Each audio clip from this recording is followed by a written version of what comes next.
My name is Cassie Thomas, and I'm a speech-language pathologist.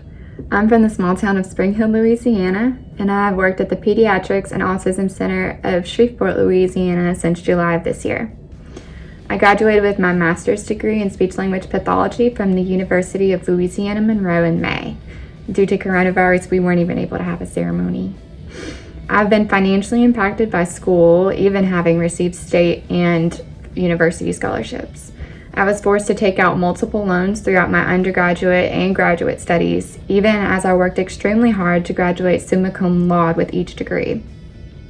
My papa, Tommy Brown, even though he did not necessarily have it to give, helped me with some rent expenses as I lived near campus during my graduate studies. He recently passed due to coronavirus, and he was unable to see me get my first job. And I'm forever indebted to this man who so freely gave me his love and support. I'm currently completing my clinical fellowship in order to earn my Certificate of Clinical Competence, my Cs, which is a nationally recognized professional credential in my field. Each day I work one-on-one with children with autism and other developmental disorders that impact communication. I assess, diagnose, and treat speech and language disorders, and I work with these children, their families, and the other disciplines within my clinic to provide collaborative, quality care. In the future, I see myself continuing to work within the pediatric population because it is so rewarding. When a parent shares that their child is beginning to use new words at home or is functionally communicating their wants and needs, I know that I'm doing what I set out to do. I chose a career in healthcare simply because I've always wanted to help others. I believe that communication is critical to quality of life. I want the young kids that I work with to be able to tell me what they want from my shelves, either with pictures, gestures, or words. And I want to assist their families in reaping these benefits at home. To me, being a speech-language pathologist means to be an advocate.